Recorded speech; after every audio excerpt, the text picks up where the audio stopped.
Hi everyone, welcome you all. So இந்த வீடியோவில் again நம்ம காம்பவுண்ட் இன்ட்ரெஸ்ட்டில் இன்னும் கொஞ்சம் ப்ராப்ளம் சால்வ் பண்ண போகிறோம். ஸோ இந்த ப்ராப்ளம் பாருங்கள், a sum of money amounts to 6,690 rupees. So 6690 இதுதான் உங்களோட ஆனுவல் அமௌண்ட்டுங்க. ஸோ ஆனுவல் அமௌண்ட்டு எத்தனை வருஷம்? 3 வருஷத்தில் மாறுது. ஸோ 3 இயர்ஸில். இதே மாதிரி அதே சம் ஆஃப் அமௌண்ட்டு 6 வருஷத்தில், ஸோ ஆஃப்டர் 6 இயர்ஸு இது எவ்வளோ மாறுது? 10,035 அப்படின்னு மாறுது. ஓகே, இப்போது பிரின்சிபல் அமௌண்ட் ஈக்குவல் டு எவ்வளோன்னு கேட்டிருக்காங்க. ஸோ இந்த மாதிரி ப்ராப்ளம்ஸ் கேட்டுட்டாங்க அப்படின்னாங்கன்னா நீங்கள் என்ன பண்ணிடணும்? Ratio method போயிடணுங்க. 2 டீட்டெயில் இருக்கு இல்லையா, இந்த 2 டீட்டெயிலையும் ரேஷியோ பண்ணிடுங்க. ஸோ இப்போ 10,035 ரூபா இருக்குது. ஸோ 10,035 ரூபா divided by 6690 is equal to A equal to P into 1 plus R divided by 100 to the power T. So இப்படி தான் கிடச்சிருக்கு இல்லையா. So P into 1 plus R divided by 100 to the power 6. So 6 வருஷத்தில் 10,035 ரூபா கிடச்சிருக்கு. So divided by இதே இது P into 1 plus R divided by 100 to the power 3. 3 வருஷத்தில் இவருக்கு 6,690 ரூபா கிடச்சிருக்கு. ஓகே, இப்போ இது ரெண்டையும் கேன்சல் பண்ணிடலாமா? Pன்ற வேல்யூவை கேன்சல் பண்ணிடலாமா? இந்த R இதை கேன்சல் பண்ணால் இங்கே 3ன்னு வந்துடும். So 1 plus R divided by 100 to the power 3 equal to, so இதை கேன்சல் பண்ணிங்கன்னா இது 3 டைம்ஸ், இது 2 டைம்ஸ் போகுங்க. ஸோ 3/2 அப்படின்னு வந்துருச்சு. ஓகே, ஸோ இது ஒரு ஃபைண்டிங்காக வச்சுக்கோங்க.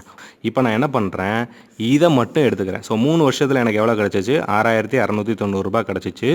இது எப்படி வந்துச்சு? P into 1 plus R divided by 100 to the power 3. ஓகேங்களா? ஸோ இந்த வேல்யூ ஆல்ரெடி நான் ஃபைண்ட் அவுட் பண்ணியிருக்கேன் இங்கே. ஸோ அதை அப்படியே எழுதிக்கிறேன். P into 3/2ன்னு எழுதிக்கிறேன். ஸோ இப்போ P equal to என்ன வந்துடும்?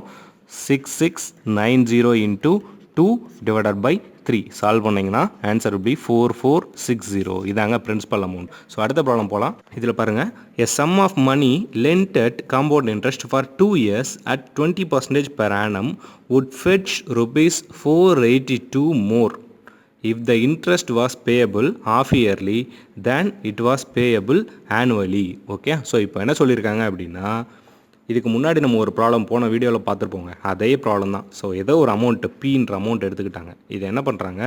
2 வருஷத்துக்கு போடுறாங்க. ஸோ 2 வருஷத்துக்கு எத்தனை பர்சன்டேஜில் போடுறாங்க? 20% போடுறாங்க. ஓகே, ஸோ இப்போ இந்த 482ன்றது என்ன அப்படின்னா, இந்த 2 வருஷத்தில் ஆனுவலி போட்டிருந்தாங்க அப்படின்னா அவங்களுக்கு ஒரு ஆனுவல் அமௌண்ட் கிடச்சிருக்கும். இது ஆஃப் இயர்லி போட்டிருந்தாங்கன்னா இன்னொரு ஆனுவல் அமௌண்ட் கிடச்சிருக்கும். ஸோ இது ரெண்டுக்குள்ள டிஃப்ரென்ஸ் தான் 482. ஸோ அப்போ என்ன எழுதிக்கலாம்? P இன்ட்டு, நான் என்ன பண்ணுறேன், ஃபஸ்ட்டு ஹாஃப் இயர்லி எடுத்துக்கிறேன். ஸோ அப்போ P into 1 + R. So half yearly போடும்போது, ஸோ இப்படி எழுதிக்கலாம், ஹாஃப் இயர்லி அப்படின்றதுக்கு R ஈக்குவல் டு 10% அப்படின்னு மாறிடும், T ஈக்குவல் டு 4ன்னு மாறிடும். ஆனுவலி போட்டாங்க அப்படின்னா R ஈக்குவல் டு 20% தான் இருக்கும், T ஈக்குவல் டு 2ன்னு மாறிடும். 1 + R divide by 100. So half இயர்லிக்கு ஃபஸ்ட்டு போடுறேன். 1 + R எவ்வளவு? 10%. அப்போ 110 டிவைட் பை 100ன்னு போட்டுக்கலாமா? அதை 11/10ன்னு எழுதிக்கலாமா? ஸோ 11/10 இன்ட்டு 11/10 இல்லை 11/10 to the power 4ன்னு எழுதிக்கலாம். மைனஸ் P இன்ட்டு, இங்கே ஆனுவலிக்கு போடலாமா? ஸோ அப்போ 120 டிவைடட் பை 100 வருமா? அப்போ 12 டிவைடட் பை 10ன்னு எழுதிக்கிறேன். Number of years is 2. Okay, which is equal to 482 rupees. ஒன்றும் இல்லை, அந்த அமௌண்ட்டை ஹாஃப் இயர்லி போட்டாங்கன்னா அவங்களுக்கு இவ்வளோ அமௌண்ட்டு கிடைக்குங்க, ஆனுவலி போட்டாங்கன்னா அவங்களுக்கு இவ்வளோ அமௌண்ட்டு கிடைக்குங்க. இது ரெண்டையும் மைனஸ் பண்ணால் 482 ரூபா கிடைக்குங்க. ஸோ இதை வச்சுக்கிட்டு நம்ம ப்ராப்ளத்தை சால்வ் பண்ண ஆரம்பிப்போம். ஸோ இப்போ P இன்ட்டு என்ன எடுத்துக்கிறேன், இங்கே 10 to the power 4 இருக்கா கீழே, இங்கே 10 to the power 2 இருக்கா. ஸோ 10 to the power 4 நான் காமனாக எடுத்துக்கிறேன். அப்போ 11 to the power 4 minus 12 squared into 100 which means 10 squared அப்படின்னு எழுதிக்கலாமா? So equal to 482. ஓகே, இந்த மாதிரி நான் எழுதிக்கிறேங்க. ஸோ இந்த மாதிரி எழுதிட்டு இதுக்கு பிறகு 11 to the power 4 கண்டுபிடிங்க. 12 to the power squared வந்து 144 into 100 அப்படின்னு வரும். ஸோ 14400ன்னு வந்துடும். ஓகே, ஸோ இதை சால்வ் பண்ணேன் அப்படின்னா P into 11 to the power 4 எவ்வளோ வரும்னா 14641 minus 14400 divided by 10 to the power 4 போட்டுக்கோங்க, which is equal to 482. இதில் சால்வ் பண்ணிங்க அப்படின்னா P equal to 20,000 ஆன்சர் வருங்க. ஓகே, ஸோ இதுதான் ஃபைனல் ஆன்சர். ஸோ இப்போ இந்த ப்ராப்ளம் பாருங்கள், money is invested a sum of money at compound interest. It amounted to 2420 in 2 years, 2662 in 3 years. So first இயரில் ஒரு அமௌண்ட்டு கிடைக்குது, செகண்ட் இயரில் அவருக்கு எவ்வளோ கிடைக்குதுன்னா 2420 கிடைக்குது, தேர்ட் இயரில் அவருக்கு எவ்வளோ கிடைக்குதுன்னா 2662 கிடைக்குது. ஓகே, ஸோ இப்போது தேர்ட் இயருக்கு அவரோட பிரின்சிபல் அமௌண்ட் எவ்வளோ அப்படின்னா இந்த 2420 இன்வெஸ்ட் பண்ணியிருக்காருங்க. ஸோ இப்போது இந்த செகண்ட் இயர்லேருந்து தேர்ட் இயருக்கு அவருக்கு எவ்வளோ காம்பவுண்ட் இன்ட்ரெஸ்ட் கிடச்சிருக்கு அப்படின்னா 2662 minus 2420 equal to 242 rupees. So லாஸ்ட்டாக ஒரு இயருக்கு அவருக்கு 242 rupees கிடச்சிருக்கு. ஓகே, ஸோ இது வந்து காம்பவுண்ட் இன்ட்ரெஸ்ட்டுங்க. ஸோ காம்பவுண்ட் இன்ட்ரெஸ்ட்டோட ஃபார்ம்லாம் என்னது? P into 1 plus R divided by 100 minus P. Okay, so இதான் காம்பவுண்ட் இன்ட்ரெஸ்ட்டோட ஃபார்முலா. ஸோ இந்த ஃபார்முலா வச்சு தான் இந்த ப்ராப்ளத்தை சால்வ் பண்ண போகிறோம். ஸோ இப்போ தேர்ட் இயருக்கு அவரோட பிரின்சிபல் அமௌண்ட் எவ்வளவு? 2420. ஓகே, ஸோ இப்போ principal 2420 into 1 plus R divided by 100 minus 2420 equal to compound interest எவ்வளவு? 242. ஓகே, ஸோ இந்த 2420 இந்த பக்கம் கொண்டு வந்தோம் அப்படின்னா 2662 அப்படின்னு வந்துடும். அதே மாதிரி இதே இந்த பக்கம் கொண்டு வந்தோம்னா divided by 2420 equal to 1 plus R divided by 100 அப்படின்னு வருங்க. ஸோ இப்போது இதை சால்வ் பண்ண போகிறேன். 2662 divided by 2420 minus 1 equal to r divided by 100. So minus ஒன்றுனா என்ன பண்ணிடலாம்? இது அப்படியே minus பண்ணிடணும்னா 242 divided by 2420 equal to r by 100 அப்படின்னு வரும். ஸோ கேன்சல் பண்ணோன்னா equal to 1 by 10 அப்படின்னு வந்துடுங்க. ஸோ 1 by 10 போட்டிங்க அப்படின்னா r equal to 10%. ஸோ இதுதான் ஆன்சர். ஸோ அடுத்த ப்ராப்ளம் பார்க்கலாமா? The least number of complete years in which a sum of money put at 20% compound interest will be more than doubled. So ஒன்றும் இல்லைங்க, ஒரு அமௌண்ட்டை நான் போடுறேன். எத்தனை பர்சன்டேஜில் போடுறேன்னா 20% போடுறாங்க. இந்த 20% இப்போ நான் 1000 ரூபா போடுறேன்னு வைங்களேன். ஸோ எத்தனை வருஷத்தில் இந்த 1000 ரூபா 2000 ரூபாய்க்கு மேலே போகும் அப்படின்றாங்க. அப்போ 2000 ரூபாயில் தான் எனக்கு லீஸ்ட் இயர் கிடைக்கும். ஓகே, அப்போ இது பீன்னு வச்சுக்கலாம், இதை 2Pன்னு வச்சுக்கலாம். ஓகே, ஸோ டபுள் ஆகிறதுக்கு எவ்வளோ ஆகுன்னு கேட்டிருக்காங்க. ஸோ அப்போ காம்பவுண்ட் இன்ட்ரெஸ்ட் டோட்டல் 2P அப்படின்னு எடுத்துக்கிறேன். ஸோ டபுள் த மணி இதானே.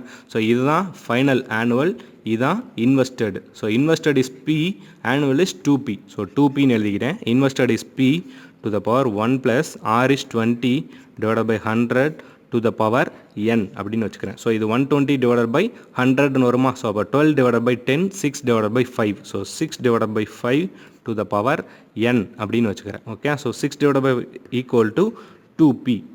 ஓகே, ஸோ இப்போ நான் இதை என்ன பண்ணணும் அப்படின்னா இந்த 2P equal to இங்கே P கேன்சல் ஆகிருக்கும் இல்லையா ஆல்ரெடி. ஸோ 2 equal to அப்போ 6 by 5 to the power n equal to 2 அப்படின்னு வந்திருக்கும். ஓகே, ஸோ இப்போது இதிலேருந்து ஒன்று நான் லாக் எடுத்து கண்டுபிடிக்கணும், அப்படி இல்லைன்னா ட்ரையல் அண்ட் எரர் மெத்தடில் கண்டுபிடிக்கணும். ஸோ இந்த 6 divided by 5 நான் என்ன எழுதிக்கலாம்?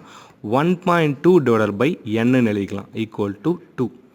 ஓகே, ஸோ இப்போ 1.2 ஸ்கொயர்டு போட்டு பாருங்கள். 1.2 to the power 1 போட்டிங்கன்னா 1.2 தான். 1.2 to the power 2 போட்டிங்கன்னா 1.44. 1.2 divided by to the power 3 போட்டிங்கன்னா 1.728. அதே மாதிரி 1.2 to the power 4 போட்டிங்கன்னா 2.07. அப்போ 4 வருஷத்தில் தான் இந்த அமௌண்ட்டு டபுள் ஆகி போகுது. ஸோ n equal to 4 இவ்வளோ தாங்க. ஸோ அடுத்த ப்ராப்ளம் போகலாமா? ஸோ இந்த ப்ராப்ளம் பாருங்கள். The difference between simple interest and compound interest compounded annually. So அதை தான் சொன்னேன், சிம்பிள் இன்ட்ரெஸ்ட் காம்பவுண்ட் இன்ட்ரெஸ்ட் ரெண்டையும் ஒன்றா சேர்த்துட்டாங்க, ஆனுவலாக தான் காம்பவுண்ட் பண்ணியிருக்காங்க. இயர்ஸ் வந்து 2ன்னு கொடுத்துட்டாங்க, R equal to 4ன்னு கொடுத்துருக்காங்க. இது ரெண்டுக்குள்ள டிஃப்ரென்ஸ் 1 ரூபான்னு கொடுத்துட்டாங்க. ஒன்றும் இல்லை, ஒரு அமௌண்ட் எடுத்துக்கிறாங்க, அந்த அமௌண்ட்டை Pன்னு வச்சுக்கிறாங்க. ஸோ இந்த அமௌண்ட்டை 2 வருஷத்துக்கு 4%க்கு சிம்பிள் இன்ட்ரெஸ்ட்லேயும் போடுறாங்க, காம்பவுண்ட் இன்ட்ரெஸ்ட்லேயும் போடுறாங்க. இது ரெண்டுக்கு உள்ள டிஃப்ரென்ஸ் வந்து 1 ரூபா வருது. ஸோ இதை தாங்க நம்ம சால்வ் பண்ண போகிறோம். ஸோ இப்போ ஆனுவலாக போட்டோம் அப்படின்னா காம்பவுண்ட் இன்ட்ரெஸ்ட்டில் போட்டோம்னா எவ்வளோ காம்பவுண்ட் இன்ட்ரெஸ்ட் வரும் அப்படின்றத ஃபஸ்ட்டு பார்த்துடலாம். So P into 1 plus R எவ்வளவு? 4 divided by 100 to the power 2 minus P. So இதுதான் compound interest minus simple interest என்ன வரும்? PNR by 100. So P into 2 into 4 divided by 100 which is equal to 1 rupees. So அவ்வளோதாங்க. So இப்போது Pயை காமனாக எடுத்துக்கிறேன். காமனாக எடுத்துட்டேன்னா 104 divided by 100 squared, 104 squared divided by 100 squared minus 1 minus 8 divided by 100.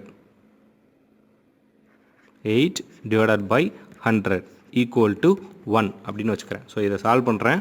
p into 104 to the squared வந்து 10816 வந்துடும் divided by நான் 100 ஸ்கொயர்டை காமனாக எடுத்துக்கிறேங்க. 100 ஸ்கொயர்டை காமனாக எடுத்துனா இங்கே எதுவுமே இல்லை. ஸோ அப்போ 10,000 வந்துடும். மைனஸ் இங்கே ஆல்ரெடி ஒரு 100 இருக்குது. அப்போ நான் 800 போட்டுக்கிறேன், இன்னொரு 100 ஆட் பண்ணி. ஓகே, ஸோ இப்போ 10,000 மைனஸ் 10,000 மைனஸ் 800 மைனஸ் 10,800 வரும். p into 16 divided by 100 squared equal to 1 அப்படின்னு வந்துடுங்க. ஓகே, ஸோ இப்போ p ஈக்குவல் டு இந்த 100 ஸ்கொயர்டு எந்த பக்கம் கொண்டு வந்துடலாமா? கொண்டு வந்தீங்கன்னா 10,000 வரும். இங்கே முன்னாடி ஒரு 16 இருக்கும். அப்போ p equal to 10,000 divided by 16 போட்டிங்கன்னா ஆன்சர் வந்துடும். ஸோ டிவைட் பை 16 போட்டிங்கன்னா இப்போ 2ஆல் கேன்சல் பண்ணுவோம், 8 வரும். ஸோ இங்கே 5,000 போயிடும். 4 2,500 2 இங்கே 1,250 2 625. So principal amount equal to 625. Okay, so அடுத்த ப்ராப்ளம் பார்க்கலாம் வாங்க.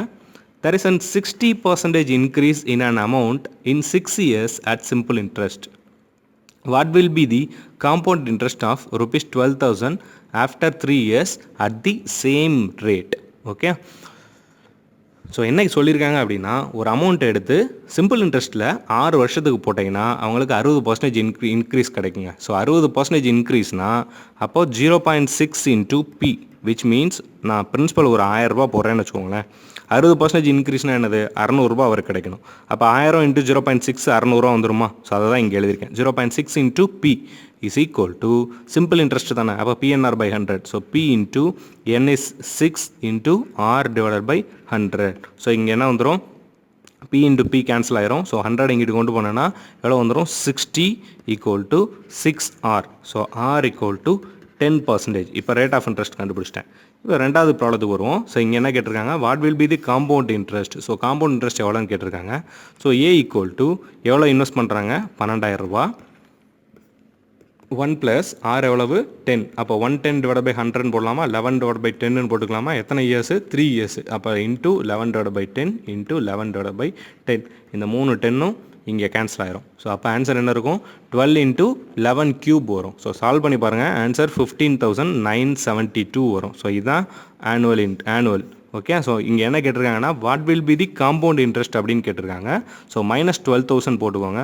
ஸோ காம்பவுண்ட் இன்ட்ரெஸ்ட் எவ்வளோ வரும்னா 3,972 ரூபா வருங்க. ஓகே, தேங்க்யூ ஆல் ஃபார் வாட்சிங் திஸ் வீடியோ.